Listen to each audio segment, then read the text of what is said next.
നമ്മുടെ രക്ഷകനും കർത്താവുമായ യേശു ക്രിസ്തുവിൻ നിസ്തുല്യ നാമത്തിൽ എല്ലാ പ്രിയപ്പെട്ടവർക്കും ക്രിസ്തീയ വന്ദനങ്ങൾ. അല്പസമയത്തെ വിചിന്തനത്തിനു വേണ്ടി എസ്തേറിൻ്റെ പുസ്തകം 3-ാം അധ്യായം അതിൻ്റെ 1 മുതലുള്ളതായ വാക്യങ്ങൾ.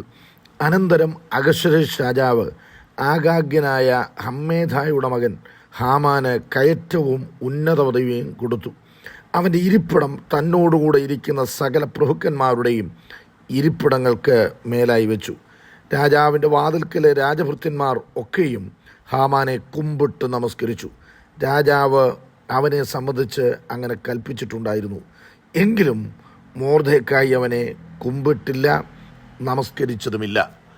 അധികാരം ദുഷ്ടത നിറഞ്ഞതായ വ്യക്തികൾക്ക് ലഭിച്ചാൽ അത് അനവധി പേർക്ക് അനർത്ഥമായി, വേദനയായി, ജീവൻ തന്നെ നഷ്ടപ്പെടുന്നതിന് കാരണമായി തീർന്നിട്ടുള്ളതായി നമുക്ക് കാണുവാനായിട്ട് കഴിയും.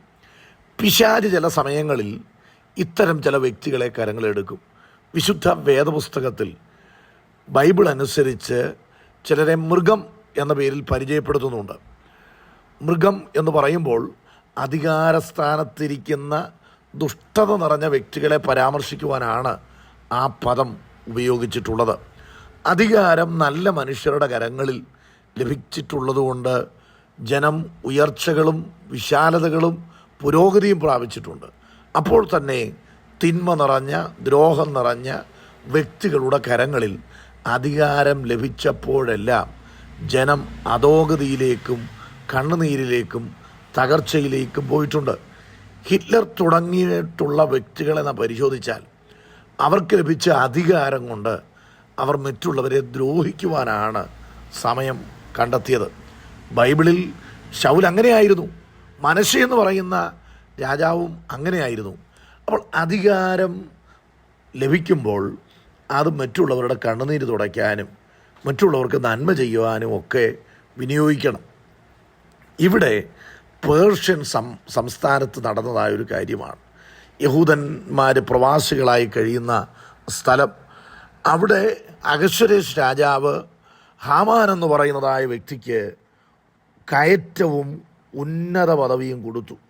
അവൻ്റെ ഇരിപ്പിടം തന്നോടുകൂടെ ഇരിക്കുന്ന സകല പ്രഭുക്കന്മാരുടെയും ഇരിപ്പിടങ്ങൾക്ക് മേലായി വെച്ചു. നോക്കുക, ഈ ഹാമാൻ ഒട്ടും പ്രതീക്ഷിക്കാത്ത നിലയിൽ അദ്ദേഹത്തിന് ഉന്നത പദവിയും കയറ്റവും ലഭിക്കുകയാണ്. അപ്പോൾ രാജാവ് കൽപ്പിച്ചിരുന്നു, ഹാമാനെ എല്ലാവരും കുമ്പിട്ടെന്ത് ചെയ്യണം? നമസ്കരിക്കണം.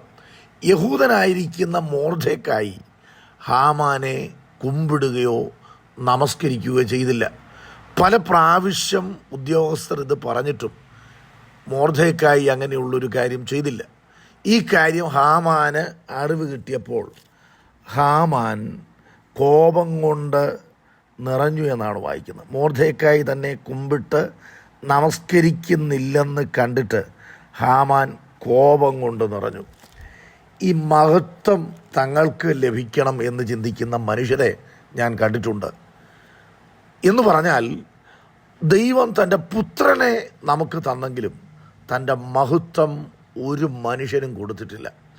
ദൈവാലയത്തിലിരുന്ന് ദൈവമെന്നോ പൂജാവിഷയമെന്നോ വിളിക്കുന്ന സകലത്തിനും മീതെ തന്നെത്താൻ ഉയർത്തുന്ന എതിരാളിയാണ് പിശാചെന്ന് പറയുന്നത്.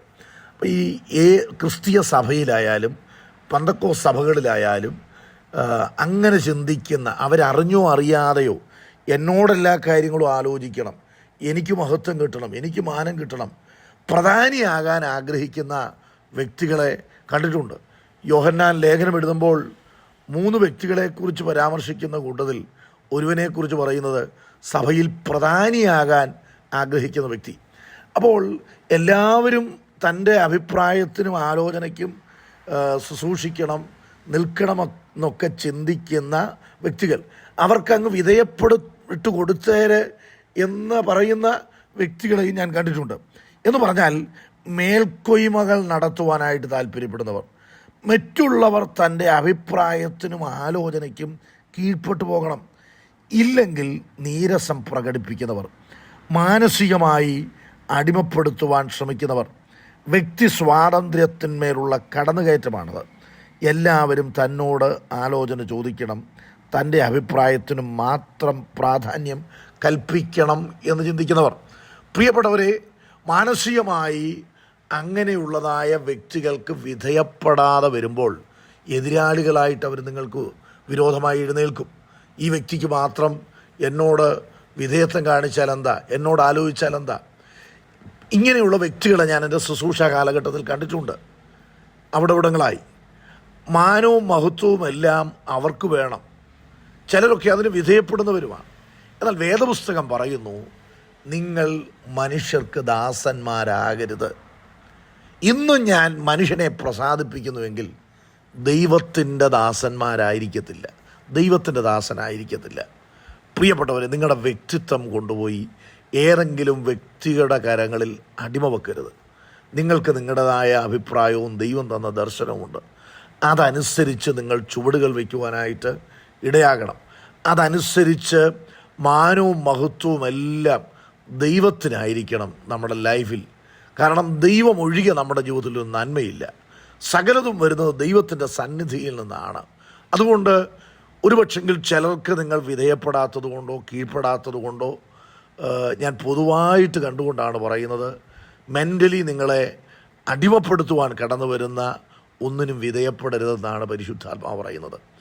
കേഫാവ് അന്ത്യോക്യയിൽ വന്നാറെ അവനിൽ കുറ്റം കാണുകയാൽ ഞാൻ അവനോട് അഭിമുഖമായി എതിർത്ത് നിന്നു എന്ന് പൗലോസ് പറയുന്നുണ്ട്.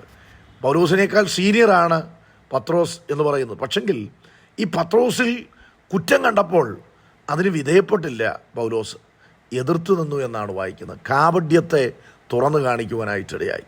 ഇന്ന് രാവിലെ സമയം പരിശുദ്ധാത്മാവ് പറയുന്നു, ചിലരുടെ കാപഢ്യത്തെ തുറന്നു കാണിക്കാൻ ദൈവം നിങ്ങളെ ആയിരിക്കും ഉപയോഗിക്കുന്നത്. അഭിനയ ജീവിതത്തെ, ദൈവത്തോടുള്ള കമ്മിറ്റ്മെൻ്റ് ഇല്ലാത്ത ആത്മാർത്ഥതയില്ലായ്മയെ കാണിക്കാൻ. എന്നെ കേൾക്കുന്ന പ്രിയപ്പെട്ടവരെ, നിങ്ങൾ വിധേയപ്പെടരുത്. ദൈവത്തിന് മാത്രമേ നിങ്ങൾ ദാസരാകാവൂ. ദൈവത്തിനെ നിങ്ങൾ വിധേയപ്പെടാവൂ. ദൈവം നിങ്ങളുടെ ലൈഫ് നിയന്ത്രിച്ചുകൊള്ളും. അതിനുവേണ്ടി നമ്മെ തന്നെ സമർപ്പിക്കാം. ഈ വചനങ്ങളാൽ ദൈവം നമ്മെ അനുഗ്രഹിക്കട്ടെ.